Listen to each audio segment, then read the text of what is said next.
Hi, welcome back. This is video 8 of 9, the drill press. Drill press we use for a number of things. The main thing, drilling holes all the way through. We can do countersinks, and also we can make plugs. Some of our projects that we put screws, hold them together, assemble with screws, we come back and make plugs. But for this demonstration, I've got one of my legs that I did in the two previous videos, the bandsaw and the disc sander, and I've got my marks laid out to where I'm going to drill my holes, and then I'm going to be doing countersinks on one of my slats and half slats. Thing about drill press, margin safeties too. Anytime you're drilling all the way through, which we are, we're going to have a piece of scrap wood clamped to the table. Okay, so we're drilling all the way through. In many of the projects that we do in Woods 1 and 2, I have jigs. So there's already a piece of wood for the jig, so you don't necessarily need to have a piece of scrap wood clamped to the table and then a jig on top of it. With this drill press, requires the use of a chuck key. This part of the drill press is called the chuck and the chuck key. We have a depth gauge here that allows us to set so it doesn't drill too deep. If we want to do countersinks, then we set the depth so that the countersinks are all the same on all your parts. But for the first demonstration, I'm going to be drilling a 1/2 inch diameter hole through my leg in two different locations. One right here and one right here. So the first thing I need to do is set up my bit, my 1/2 inch bit, into the chuck. So you can see it goes up into the chuck, and you can tighten it by hand so the bit doesn't fall out. Then you need to take the chuck key, and there's teeth on the chuck here of the chuck key and the key that fit together. So you push in and tighten it. So now the bit is securely fastened to the chuck. Okay? Next thing, I need to set my depth so that it's going to go all the way through my board or my piece of wood. If I'm doing a counter bore, then I only go halfway. If I'm doing a hole, it goes all the way through, and then a countersink goes halfway through or partially through. Okay, so I need to adjust my depth guide so that it's going to go all the way through my leg and into the piece of wood. Again, keep it flat on the table. If I'm drilling a small piece that I can't really hold on to, I need to clamp it to the table. All right, and there's a couple different options that when we get to that point I'll show you. The bit here has a point on it. I have a center mark here on my leg, and I'm going to line the point up with the drill to that point. So before I turn the drill on, I'm going to line it up and make a little indentation. All right, so I know I'm in the center. Now I hold on to it firmly with my left hand, turn the drill on, grab the handle here on the right. I'm going to go down part way, withdraw it, a little bit further, withdraw it. Need to go just a hair deeper to go all the way through.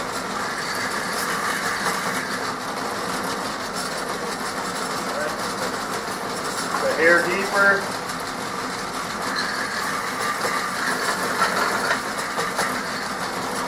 And you can see I'm all the way through now. So now I shut it off. Line it up, the bit up to my other mark. Make an indentation. Hold it firmly, turn it on. Part way down, out, part way down, out. Do that, withdrawing the bit. And you can see there's my two holes that are drilled all the way through. Okay, and those receive a 1/2 inch dowel rod later on in the process. So that's drilling a hole all the way through. Next thing then is I want to remove this bit, the 1/2 inch, and put in a countersink bit. So I loosen the chuck. Be careful because it may be hot. Set it off to the side. Now you notice the diameters are quite a bit different. This one was a large diameter. This is a smaller one. So I can take and tighten it by hand. So the jaw, you can see the jaw is coming down. Tighten the bit in there by hand. Then take the chuck key and get it snug.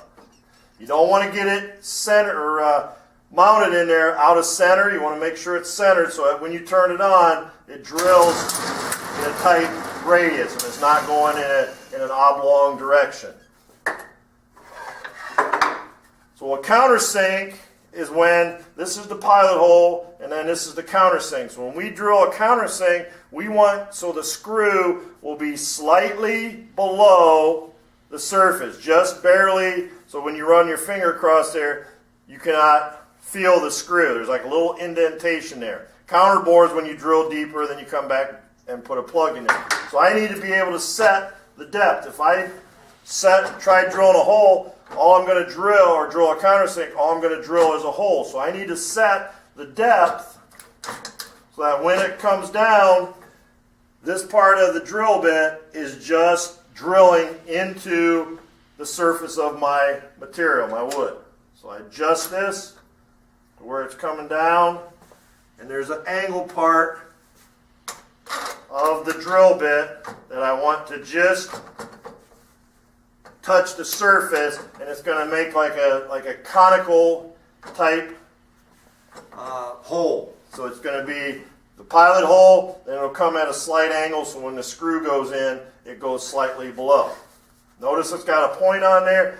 So again, I line the point of the drill bit up with my marks. You can see I got a mark here, mark here, mark here, and there. So I'm going to drill 2 countersinks at each end, 3/4 of an inch from the edge. I don't want to get too close to the edge so that I don't split it out. So I want to stay, rule of thumb is about 3/4 of an inch from the edge of your board.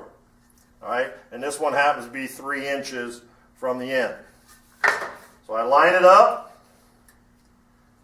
make a point, turn it on. Again, part way down, withdraw it, take it down till it stops. Move it over to the next mark, line it up, part way down, out, till it goes down. You can see my countersink there.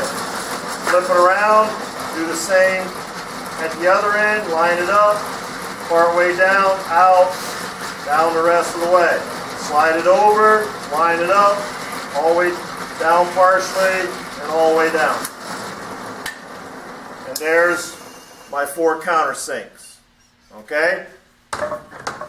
On the half slat, we only put 1 countersink at each end. This is half the thickness or half the width of the part that I just drilled, which is the slat. These are half slats.